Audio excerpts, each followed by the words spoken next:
Bonjour et merci d'être venu. Voilà, je suis Emmanuel Schlomberger, président de l'Industrie du Rêve. C'est notre 23e édition. Nous essayons d'être un lieu d'échange et d'expérience pour le travail que font tous les techniciens français. Et donc cette année, nous avons le plaisir de faire une conférence sur le décor. Voilà, je laisse à Anne Bourgeois le soin. Bienvenue, donc moi je suis Anne, on travaille avec Emmanuel depuis 23 ans sur ce festival qui est dédié aux techniciens et techniciennes du cinéma. On n'en parlait pas beaucoup il y a 23 ans, depuis il y a des associations professionnelles qui se sont montées et tout ça. Et bon, pour vous dire sur le décor, en fait, il y a une petite histoire, c'est qu'en 2004, on avait fait une édition sur la magie des décors, donc il y a 20 ans on va dire.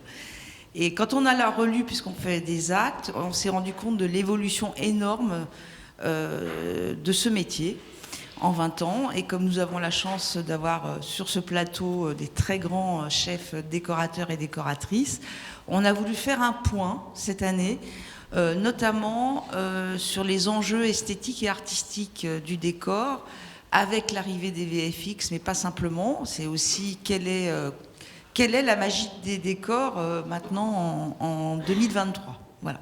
Donc merci à vous tous d'avoir bravé le froid, la signalétique pour venir rencontrer donc notre plateau. Alexandre Tsekenis, qui est donc historien du décor, qui va modérer, va donc vous présenter les intervenants. Je ne sais pas si la région Île-de-France est là, Olivier, je ne vois pas, enfin voilà.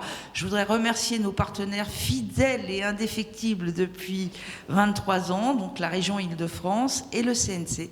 Voilà, donc bonne conférence. Cette conférence sera suivie d'une autre à 11h30 sur Emily in Paris. Vous avez vu les invités.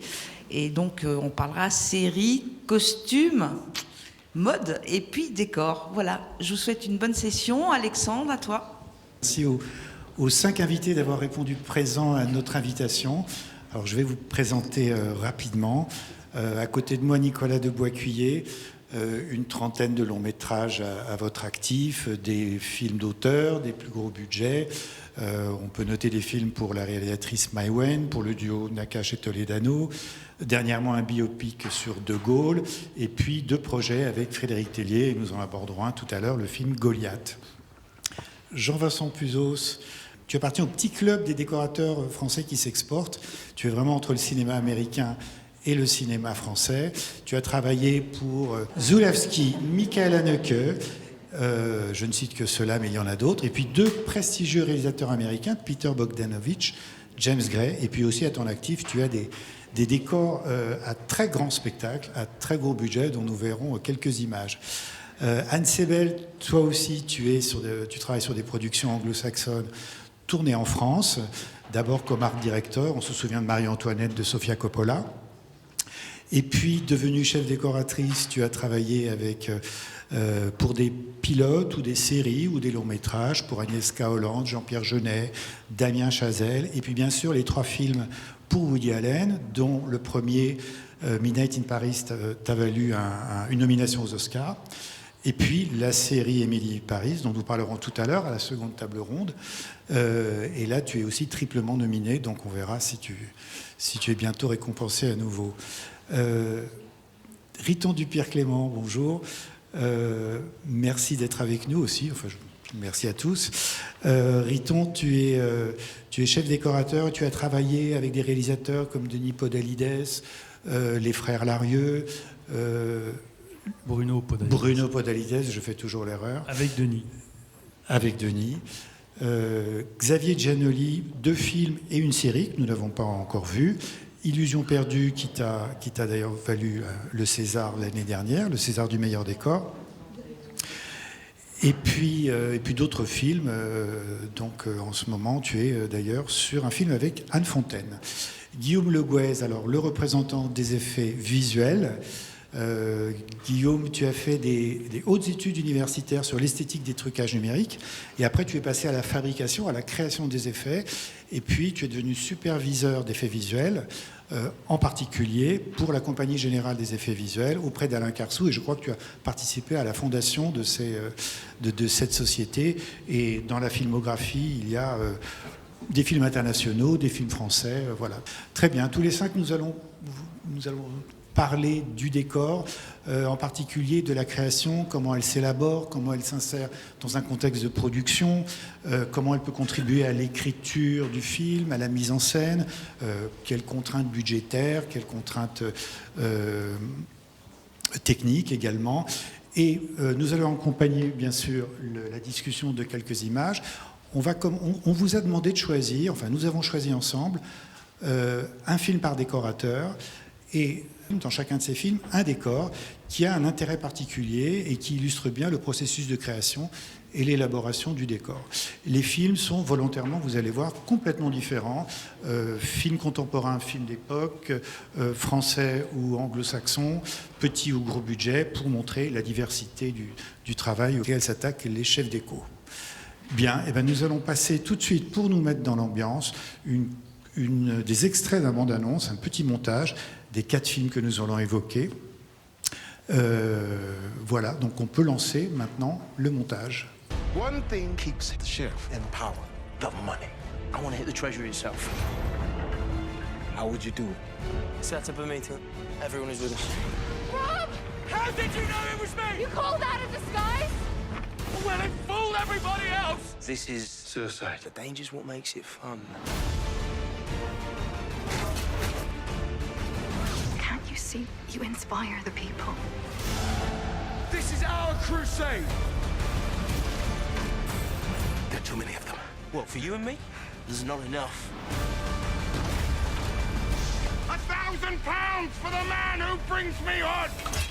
This is not going to end well.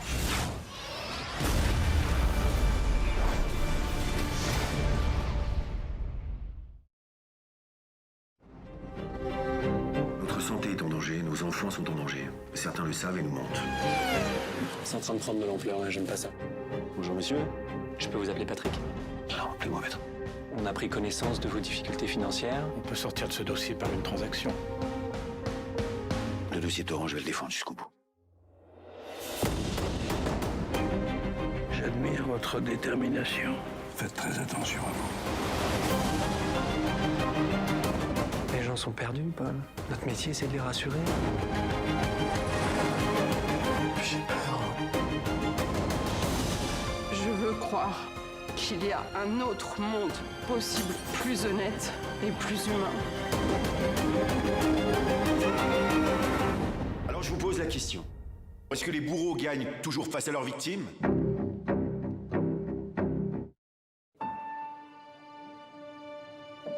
J'aimerais beaucoup vous présenter quelqu'un. Il nous vient d'Angoulême. Lucien de Rubempré, pour vous servir. Pour lui, la poésie est une chose sacrée. Une sorte de religion intime. Quelle folie de partir ensemble. Paris. J'ai besoin de travailler, monsieur. Je respecte énormément le métier de journaliste. Et tu crois que c'est quoi mon métier? Vous éclairez les gens sur l'art, le monde. Mon métier, c'est d'enrichir les actionnaires du journal.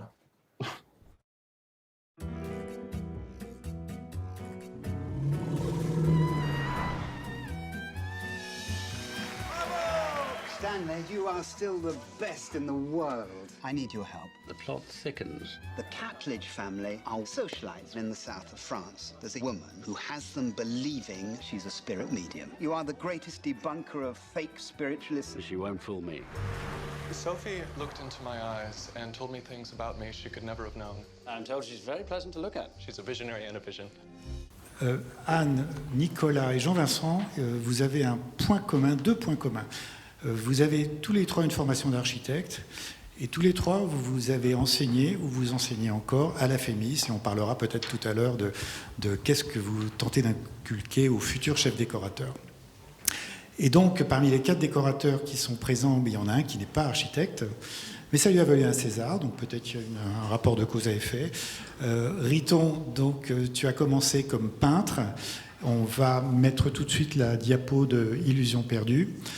Et alors, je vais vous poser une question qui a été au centre des discussions d'un grand rassemblement d'une 30aine de chefs décorateurs internationaux de divers continents qui s'est déroulé sur l'île de Spetses en Grèce en octobre. 180. 180, on me dit. Un rassemblement exceptionnel qui s'appelait Production Designers Gathering, avec des très grands noms du cinéma américain, européen. Et au centre des discussions était la question de la création. Quand est-ce que commence la création? À quel moment vous faites travailler votre imagination? Quelle est votre méthode? Alors, une question très générale, je la pose à Riton, mais bien sûr, les autres peuvent intervenir.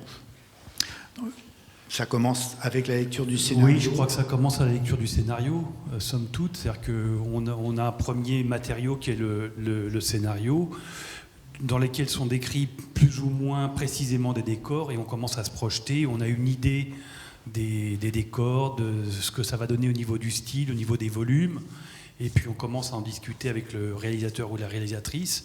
On confronte un peu les échelles, les idées. Et, enfin voilà, pour moi, c'est vraiment d'abord à la lecture du scénario, et puis ensuite en se documentant quand c'est sur un film d'époque, peut-être plus précisément en se documentant un peu sur justement l'époque et comment on va pouvoir soit le transgresser, soit se conformer à quelque chose qui est proche d'un réalisme, on va dire. Alors, est-ce que les uns et les autres, vous cherchez, indépendamment de l'histoire, de la documentation, il y a quelque chose qui vous sert de fil conducteur, une idée, une métaphore, un thème, peut-être en discussion avec le réalisateur, quelque chose qui vous aide à suivre vraiment tous les décors successifs du film et à vous aider à imaginer et former quelque chose de cohérent? J'ai choisi Robin des Bois parce que c'est pratiquement... On peut passer sur Robin. Robin des Bois, ouais. On reviendra sur les diapos, mais... Non, mais c'est pas grave. Ouais. Simplement parce que c'est le film le plus raté que j'ai fait, pratiquement. C'est un des films... J'ai refusé Ad Astra pour faire ce film-là. Je venais de faire un film avec James Gray, qui est un film d'époque ultra... magnifique, tendu, précis, très beau. Lost City of Z. Voilà, et je me suis retrouvé avec le créateur de Peaky Blinders, le réalisateur de Robin des Bois, c'est lui qui a créé Peaky Blinders, que j'avais adoré la première saison, et le parti pris, et il m'envoie un scénario en me disant on va faire un Robin des Bois complètement nouveau. Il m'a fait écouter, il y avait 2 chansons qui avaient été composées par Neil Young et Nick Cave, ensemble, donc c'était un truc inouï, en disant voilà, on va avoir une bande-son comme ça, etc. On va faire un film qui soit pas d'époque, mais pas d'époque. Et donc c'est parti, et on choisit un film parce qu'on pense que ça va être ultra créatif, et c'est ultra créatif, bien sûr. Et c'est un des films où je me suis le plus amusé, parce que j'ai fait des décors absolument gigantesques. J'ai fait des décors de 10, 12, 15 000 mètres carrés. Il y avait les studios n'étaient pas assez grands. J'ai pris des usines de 10 000 mètres carrés pour transformer les usines en studios, etc. Donc ça fait que là, ce que vous voyez, c'est la manière. Je travaille à l'ancienne et de manière moderne, c'est-à-dire avec après des prévisualisations, des effets, parce qu'il y a toujours des extensions et des éléments combinés, des plans, plein d'effets spéciaux, etc. Mais vous voyez que je la joue normale, avec des plans, avec des maquettes en terre, des maquettes, et j'adore qu'on travaille sur des tables, et on fait un peu tout ça, et puis ça devient des décors compliqués, organiques, des décors avec des matières et des textures qui me plaisent, où on crée, etc.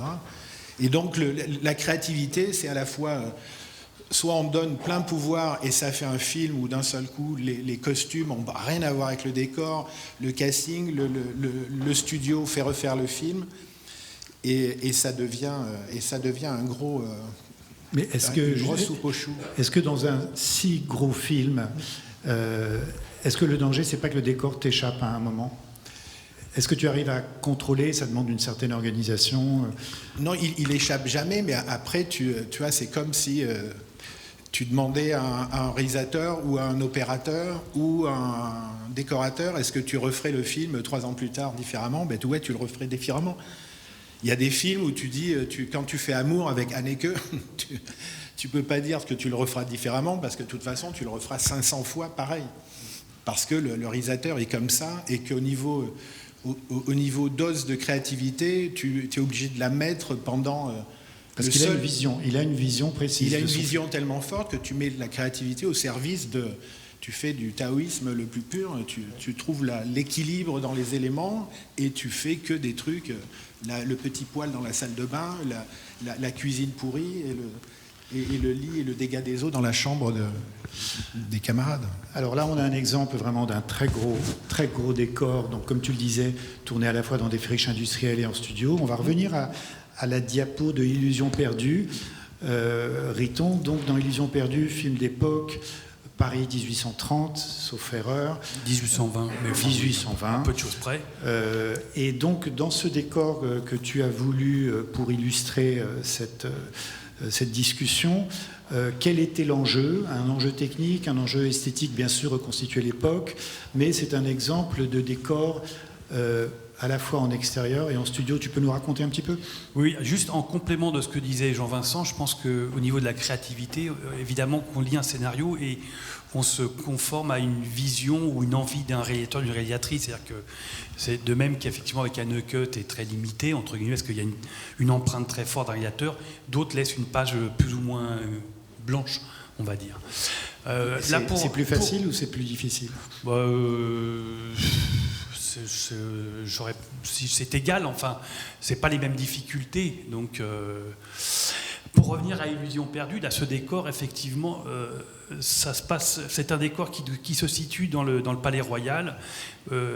Historiquement, au centre du Palais Royal, il y avait auparavant des galeries de bois qui n'existent évidemment plus, qui sont maintenant les colonnades de, enfin, dont l'emplacement était là où il y a des colonnades de pierre et qui divident actuellement le jardin en deux, avec d'un côté les colonnes de Buren et le jardin à proprement dit de l'autre côté. Et ces galeries de bois étaient à l'époque des sortes de puces. Et le Palais Royal était vraiment un lieu de vie, de sortie des Parisiens. Il y avait de la prostitution. C'était un lieu très très populaire et pas du tout chic comme ça peut être maintenant. Et donc dans ces galeries de bois, il y avait cette librairie. Pour des raisons, la contrainte financière, au début on était parti pour refaire ces galeries de bois en studio et les réintégrer en VFX dans le Palais Royal, tout en faisant d'abord une élévation en rez-de-chaussée. Enfin, et puis, ça coûtait trop cher. Donc, on a une contrainte financière qui fait qu'on doit changer le décor, on doit le changer de place, mais on doit être quand même dans le Palais Royal. Donc, on s'est appuyé sur les coursives. Et à l'intersection de coursives des petits et grands côtés, il y a une sorte de patio avec des colonnes. Et donc là, légitimement, c'est là qu'il y avait la place pour faire une façade, donc un extérieur de la librairie, pouvoir faire rentrer de la figuration ou les comédiens, et puis de raccorder sur un intérieur en studio, de faire la librairie en studio. Donc l'intérêt de cet exemple, c'est un extérieur en décor naturel qui est construit et un intérieur en studio qui est également construit avec le fort raccord de l'un à l'autre. Donc là, il y avait une vraie gageure et puis une contrainte technique, entre guillemets, qui est de raccorder l'un à l'autre, d'échapper à des piles en pierre qu'il y a dans la galerie du Palais Royal, qui a dicté du coup un rythme de vitrine, parce qu'on ne pouvait pas mettre des vitrines. Voilà, donc ça, c'est vraiment les contraintes techniques qui vont impulser au décor aussi un volume, un dessin particulier. On va passer au film Goliath, donc cette fois-ci un film contemporain. Et Nicolas, quand on a évoqué cette discussion, je pensais que tu allais choisir peut-être un décor d'appartement. C'est un film qui a de très nombreux décors, des appartements, des salles de réunion, des chambres d'hôtel, etc.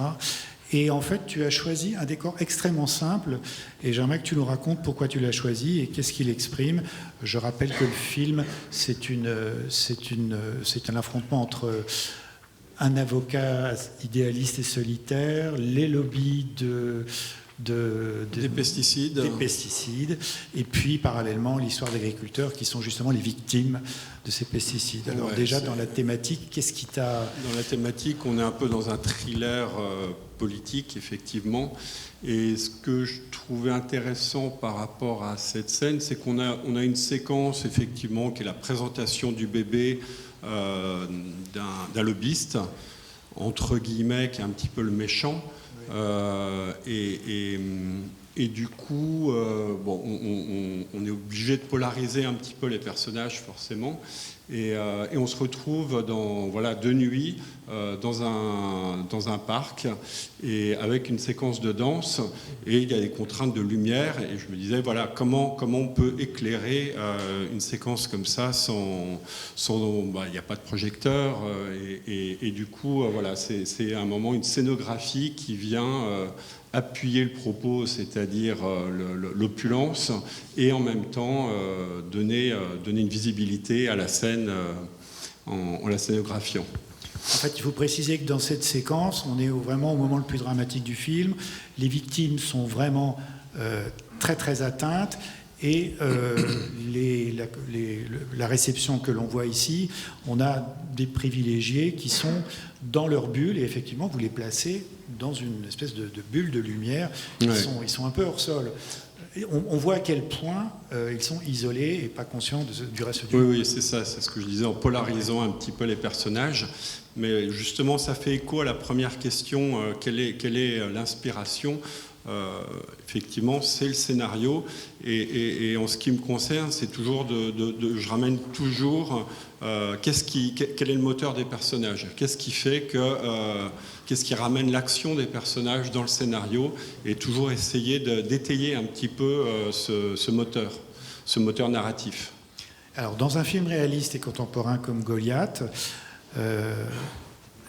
est-ce que c'est plus difficile d'amener des idées créatives et innovantes par rapport à un film d'époque ou par rapport à un film à grand spectacle? Est-ce que vous essayez les uns et les autres d'amener un petit plus qui sort du réalisme, qui se détache, qui se distingue, pour ne pas rester dans la simple illustration, en fait? Je pense que ce soit un film d'époque ou un film contemporain, c'est pas, le propos n'est pas là. C'est vraiment dans la narration. Il y a des endroits dans le fil de la narration où on sent qu'on peut monter, c'est vraiment toujours en adéquation avec le scénario, mais pas forcément avec le style de film. On va passer à la diapo de Magic in the Moonlight. Anne, alors c'est une question qui s'adresse à Anne et Jean-Vincent. Vous travaillez donc avec des équipes anglo-saxonnes. Quelle est la différence? Est-ce que vous vous adaptez à leur méthode? Est-ce qu'on devrait tirer quelque chose, apprendre quelque chose de la façon dont ils travaillent? Est-ce que vous devenez un petit peu schizophrène entre ce que vous avez appris en France et la façon dont eux font du cinéma, ou pas du tout? Non, mais on fait des films à l'étranger, donc généralement on a toujours des combinaisons de compétences. Des gens, si tu fais un film en Allemagne, si tu fais un film en Afrique du Sud. J'ai fait 6 films en Afrique du Sud. Je travaillais avec des Zoulous, des Xhosa. Tous mes décors étaient construits par des Africains. J'avais des Allemands, des Afrikaners, des Anglais. J'amenais des Français, 3 ou 4 Français avec moi. Maintenant, de plus en plus, la méthode américaine est simple. Il y a un tel respect du production designer et du décor que les conditions de travail en production sont absolument pas du tout les mêmes qu'à Paris. Et à Paris, il y a des films qui se produisent très bien pour le décor, mais il y a pratiquement 90% des films qui se produisent délicatement et durement parce qu'il n'y a pas assez d'argent par rapport au scénario, par rapport aux ambitions, il n'y a pas assez de main-d'œuvre, il n'y a pas assez de respect des équipes d'éco, donc évidemment que ça pousse à... Moi j'ai appris l'anglais à 34 ans parce que j'avais fait déjà 15 films, J'avais fait allemand et latin-grec à l'école et je me suis mis à l'anglais parce que je me suis dit, mais qu'est-ce que je vais faire à Paris, quoi ? Je vais avoir des problèmes parce qu'il n'y aura pas des films qui vont m'amuser et qui vont m'exciter et faire passer ma vie. Et ma vie, elle est bien passée maintenant et elle va encore, j'espère, durer quelques années et faire que je puisse arriver à trouver une manière de composer des équipes et les équipes anglaises, eh ben, il y a du monde là où il faut, mais de temps en temps, il y en a même 2 fois trop. C'est l'excès, mais il y a un juste milieu à trouver entre le côté anglophone où on respecte tellement qu'il y a 200 personnes dans une équipe d'écho alors qu'il en faudrait 80, mais c'est pas grave, parce qu'on arrive on met 2-3 mois pour... Je vois Anne qui acquiesce. Pour reconnaître, sauf qu'on peut travailler à l'américaine à Paris aussi, avec des gens qui travaillent comme ça. Alors, ce qui est plutôt ma chance à moi, c'est de travailler avec des producteurs et des Français qui travaillent de la même manière que les Américains. Et c'est vrai que Jean-Vincent a raison, ne serait-ce que le terme production designer, ça ne veut pas dire la même chose ici. On a un regard beaucoup plus large sur la création idéale d'un film. C'est vrai qu'on est plus respecté avec les anglo-saxons qu'avec les Français. Et peut-être une collaboration plus étroite avec les autres chefs de poste, costumes, lumière, VFX, dont on va parler tout à l'heure, dans la tradition américaine en fait. Absolument, et on choisit le production designer au départ avec le directeur de la photo, et il y a un triangle très fort tout au départ que moi j'ai vécu. Et en particulier, alors avec Woody Allen c'est un peu particulier parce que lui il donne pas de directive on le rencontre, et après j'ai eu carte blanche sur les 3 films que j'ai fait avec lui. Une grande collaboration avec Darius Khondji puisque c'était aussi lui qui était sur les 3 films. Sur les 3 films ? Oui. Donc là ça a été très enrichissant, mais j'ai été un peu jetée par Raphaël Belloniel sur ce film. J'étais un peu au départ terrorisée parce que quand on n'a pas du tout de directive, à part le scénario bien évidemment, donc je me suis plongée dans la période, j'ai fait énormément de recherches, j'ai regardé plein de choses, je me suis imprégnée, et après j'ai rencontré Woody Allen qui me disait oui, it's promising. Donc j'ai vraiment eu une liberté totale. Et la seule chose que je savais, c'est qu'il tournait jamais en studio, qu'on avait 10 millions de dollars et que pas de VFX. Voilà, mais cette séquence, par exemple, elle là, c'est l'exception, c'est qu'en fait, on a tourné Magic in the Moonlight dans le sud de la France, et que dans cette séquence, il y avait un éléphant. Un baby éléphant, mais on n'a pas trouvé de lieu qui pouvait recevoir le poids de cet éléphant.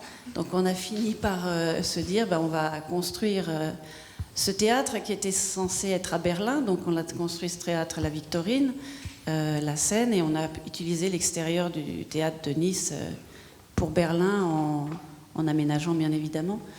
Donc on a construit ce décor en studio. Et par rapport à ce décor, je l'ai choisi parce que au niveau de la créativité, comme c'est de la magie, c'est un spectacle d'illusionniste, ça m'a, moi, replongé totalement dans toute mon enfance, et que je me suis inspirée, mais vraiment énormément de tout ce que j'ai vécu avec mon père, qui nous forçait à aller voir des expositions comme Toutankhamon, par exemple. Donc le sarcophage qu'on a dessiné, c'était vraiment lié à quelque chose qui était à l'intérieur de moi. Tout ça pour dire que la créativité, elle vient, quand je lis le scénario, il y a des images qui montent, elle vient aussi des discussions avec le réalisateur, des discussions avec le directeur de la photo, mais elle vient aussi de tout ce qu'on engrange depuis qu'on est tout petit, ça vient aussi des livres qu'on regarde, ça vient aussi, on marche, là récemment je suis allée en Inde, je marchais sur la plage, mon regard est descendu, j'ai vu un petit coquillage, et sur ce coquillage, il y avait des dessins géométriques de toutes les couleurs. Et ça peut faire un décor futuriste, comme le ferait Jean-Vincent, et on a un peu la même manière de voir les choses, c'est-à-dire regarder, observer et trouver dans quelque chose qui n'a absolument pas de lien avec ce qu'on lit, mais qui devient un décor, qui devient quelque chose d'extrêmement créatif. Voilà. Alors, une dernière question avant d'aborder les effets visuels. Alors, tous les quatre, sauf erreur de ma part, vous êtes de la génération pré-Internet. Vous avez, avant Internet, vous avez donc appris à dessiner avec les outils traditionnels. Est-ce qu'aujourd'hui, dans votre équipe, vos équipes sont composées souvent de gens qui sont plus jeunes que vous, donc qui ont grandi avec Internet. Est-ce qu'au niveau de la réflexion, au niveau de la recherche, au niveau de la documentation, vous insistez pour qu'ils travaillent avec, de la façon dont vous travaillez vous-même, avec les outils traditionnels ou pas? Est-ce que ce qui vous a formé, vous essayez de le transmettre aujourd'hui aux jeunes générations? Moi, personnellement, mes équipes, elles sont très mélangées. Il y a des jeunes qui sont complètement en génération Internet, mais pour certains trucs, je vais rechercher des vieux qui dessinent à la main et qui sont capables de faire des choses qu'on puisse construire quand c'est très très compliqué. À l'heure actuelle, sur le dernier projet, j'ai eu à aller rechercher d'autres gens, mais il y a sûrement Jean-Vincent Mériton ou les autres ont d'autres expériences, mais c'est un mélange de tous les outils. Oui, c'est ça, c'est un mélange. On ne trouve pas tout sur Internet. Effectivement, pour un film de guerre, il y a des archives à Vincennes de l'armée. Ouais. On y passe et c'est des mines d'or et on trouve plein de choses qui n'existent pas sur Internet. Donc, il ne faut surtout pas se limiter à ça. On a un premier jet qui est rapide, où on a des choses, effectivement, mais faut pousser. Il y a les bibliothèques nationales où il y a plein de choses qui ne sont pas sur Internet. Et c'est des outils, mais il faut ouvrir de toute façon. Mais je pensais aussi à la... Ouais. Non, mais effectivement, je pense que d'abord, nous, on s'est aussi adapté à la technologie, on va dire. Donc, on est aussi passé à l'ordinateur, de la cabine téléphonique à pièce au portable. Et je pense que les jeunes générations qui n'ont pas connu ça, eux, ils apportent aussi un regard, une méthode de travail ou un des outils qu'on ne maîtrise pas forcément aussi bien qu'eux, mais on leur apporte aussi d'aller fouiller un peu sur une méthodologie et des méthodes de travail un peu plus traditionnelles, la maquette physique. SketchUp ne remplacera pas une maquette, mais SketchUp, c'est un complément. Je trouve que les outils de travail se multiplient et s'enrichissent, mais ça n'écrase pas ce qui était disponible auparavant, quoi. Effectivement, pour la recherche, il y a plein... Internet, c'est formidable, mais c'est pas non plus l'alpha et l'oméga. Il y a pas mal de choses encore à chercher en bibliothèque ou ailleurs. Je pensais aussi au dessin, à la conception d'espace et de volume, parce qu'avant, il fallait viser juste. Quand on faisait une maquette où on ne pouvait pas faire 36 essais d'un seul clic. Il faut toujours viser juste. Il faut toujours viser juste. Mais on peut en 30 secondes, on peut avoir 30 versions différentes d'un espace, non? Pas vraiment. Non. Bon, avec les outils informatiques, oui. Maintenant, oui, tu peux avoir, pas 30, tu peux avoir 300 millions de designs d'une même forme en insérant 4 ou 5 concepts architecturaux. Ça va à une vitesse maintenant. Tu peux même incroyable. Avec des mots faire des images. Mais ça ne remplace pas, moi personnellement, je pense que ça ne remplace pas la main et le dessin. Il faut quand même garder ça. De toute façon, on ne place pas la réflexion, on est d'accord. La créativité, il faut toujours chercher pendant un peu de temps et pas mal de temps, et puis trouver. Et trouver, ça veut dire à quel moment tu vas stabiliser un décor et commencer à le designer, à le peaufiner. Parce que pendant pas mal de semaines, tu as le choix, tu as des opportunités de tenter des choses, et tu te demandes toujours jusqu'à quel point tu vas pouvoir changer d'avis.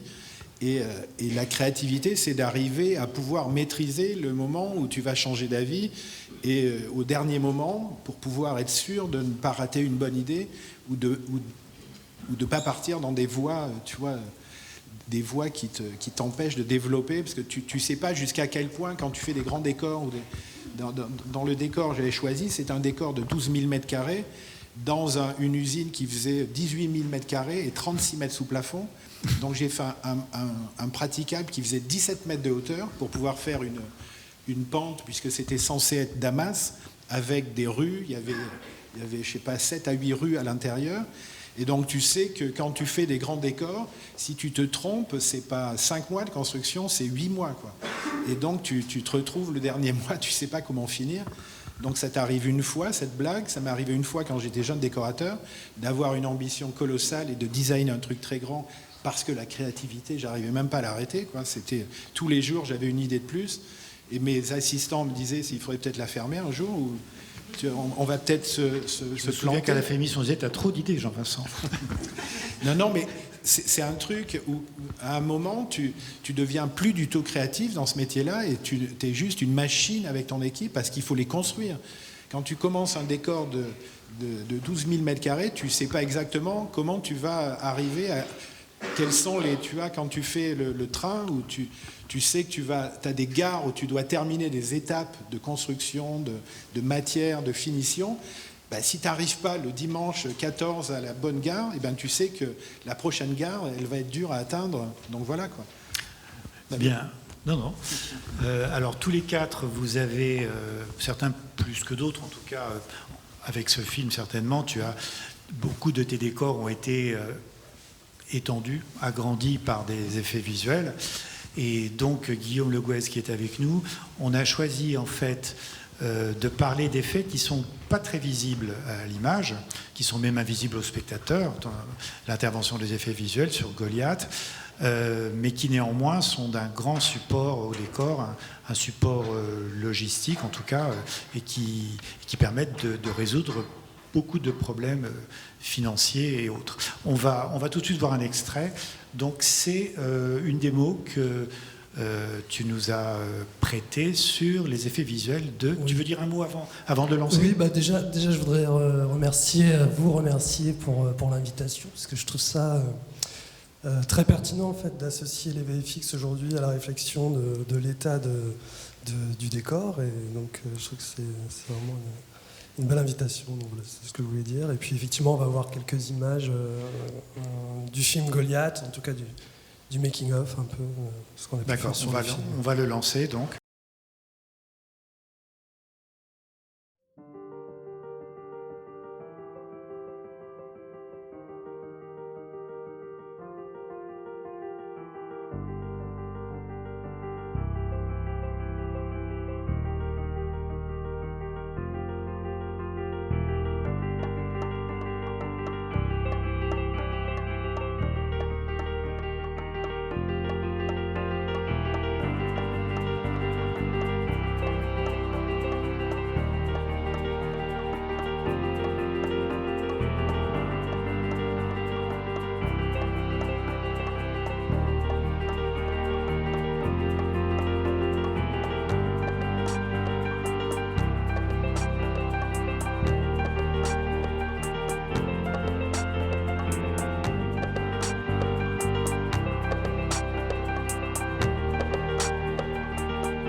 Comment tu travailles avec les décorateurs ? À quel moment vous vous concertez ? Et tu as travaillé avec beaucoup de chefs décorateurs.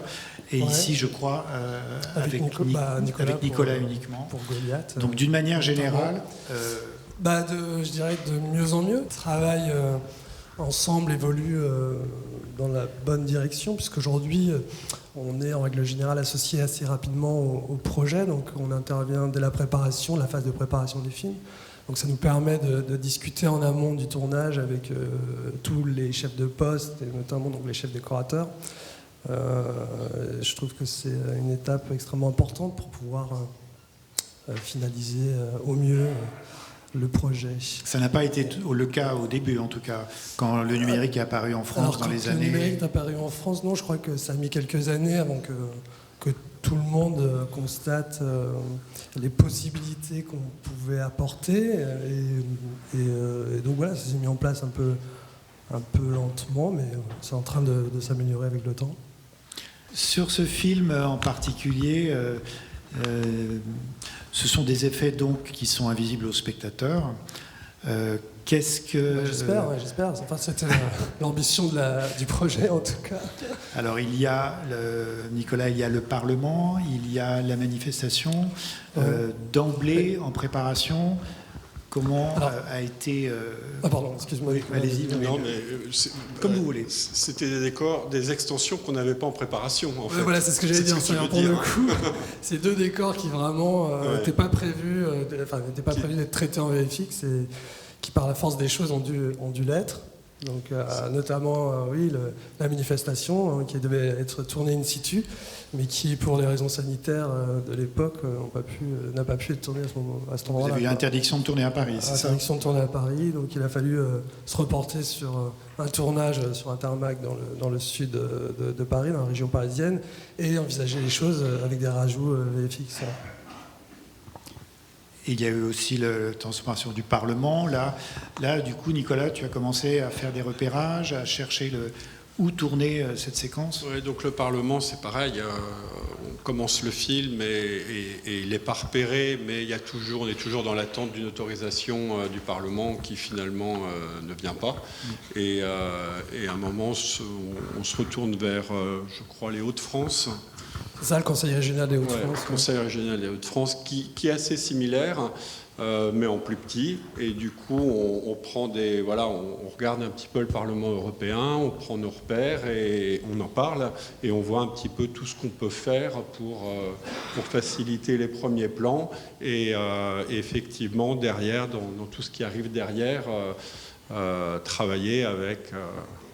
et c'est un cas intéressant parce que pour le coup, vous avez trouvé un décor qui pouvait potentiellement fonctionner et à partir des images, des photos que tu avais pu prendre sur ce décor, nous on a fait des concepts pour montrer un peu ce que ça allait devenir au final, puisqu'il a fallu agrandir l'espace, parce que c'était intéressant en termes de tonalité de couleur par rapport au Parlement européen, mais c'était beaucoup plus petit, donc il a fallu agrandir l'espace, et c'est quelque chose qui pouvait être assez abstrait pour notamment notre metteur en scène ou même des comédiens, et le fait d'avoir pu travailler en amont et d'avoir fait des concepts pour montrer, définir un peu ce que ça allait devenir, c'est une façon de procéder qui fonctionne bien, je pense.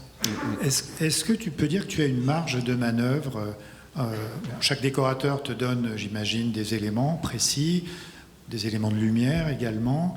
Est-ce qu'il y a une part de création dans ton travail, forcément, qui vient donner un plus, quelque chose d'inattendu où est-ce que tu suis? Est-ce que c'est toujours... j'espère qu'il y a toujours une possibilité de création, même si, et évidemment, notamment sur la partie décor, on travaille en accord avec les chefs décorateurs et on s'appuie sur leurs références et sur leur dossier d'intention qu'ils fournissent au début de chaque tournage et qui est pour nous ce dossier une vraie source d'inspiration.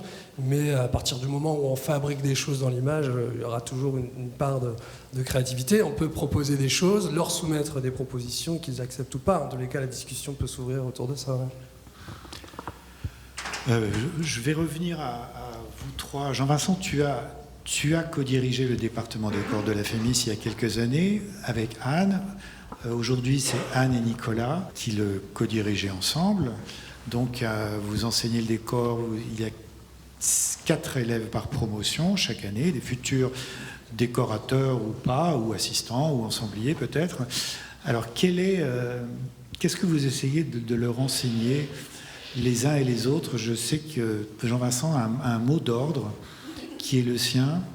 Je le connais, désobéir. Désobéir, exactement. Pourquoi désobéir? Il faut désobéir pour être créatif? Voilà. Désobéir, c'est simplement une manière assez radicale et simple pour expliquer aux élèves, à mes assistants et à moi-même, quand je commence à déprimer en me disant je ne trouve pas d'idée, il y a plusieurs manières. Généralement, on est poussé à l'obéissance puisqu'il y a des strates, le réalisateur, le producteur. On est contraint capitalistiquement à respecter des budgets, on est contraint méthodiquement à respecter un scénario, à respecter des visions, et de temps en temps, on s'aperçoit que les visions du scénario sont faibles, sont radicalement mal travaillées, les scénarios sont pas assez travaillés.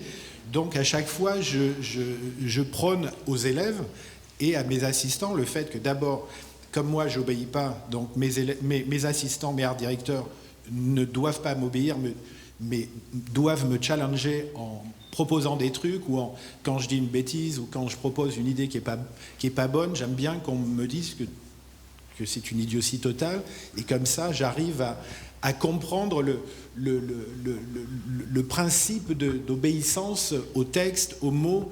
De temps en temps, tu t'aperçois qu'un mot dans un scénario, c'est pas le bon mot.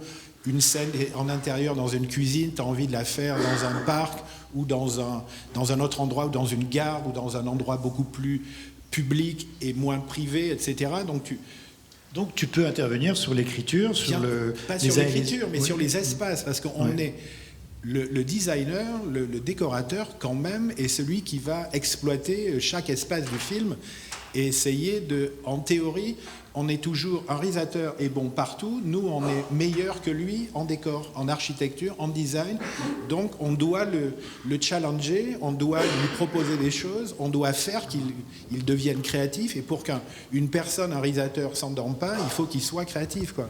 Et il faut qu'il comprenne qu'on est là pour proposer, et c'est pas pour remettre en question chaque mot du scénario, bien sûr, mais de temps en temps, il faut être capable de regarder, de se dire là il y a des opportunités et il faut y aller, quoi.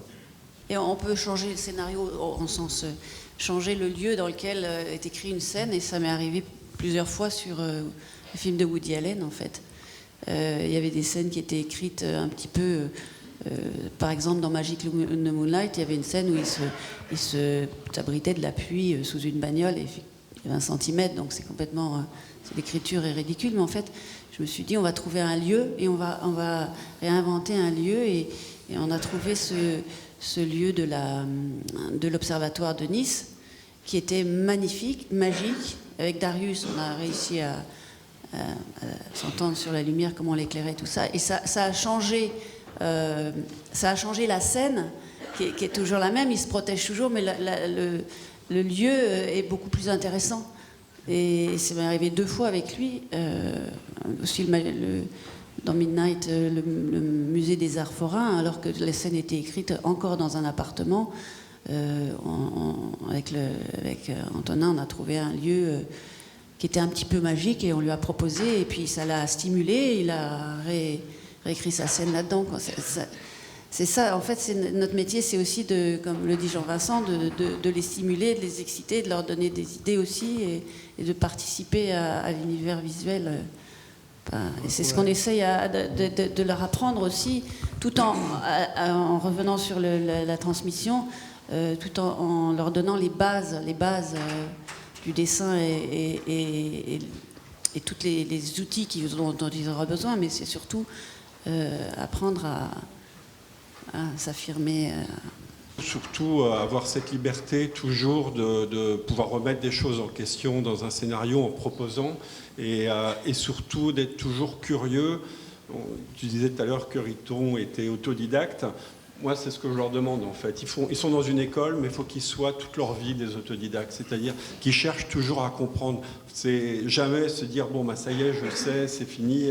C'est toujours avoir un esprit très ouvert, très, très curieux, d'essayer de comprendre, de chercher, et d'avoir toujours cette appétence, en fait. On peut prendre une ou 2 questions, s'il y a des questions. Alors, on va vous passer un micro. J'ai pas entendu. Les soucis qui sont passés ensuite sur Robin des Bois.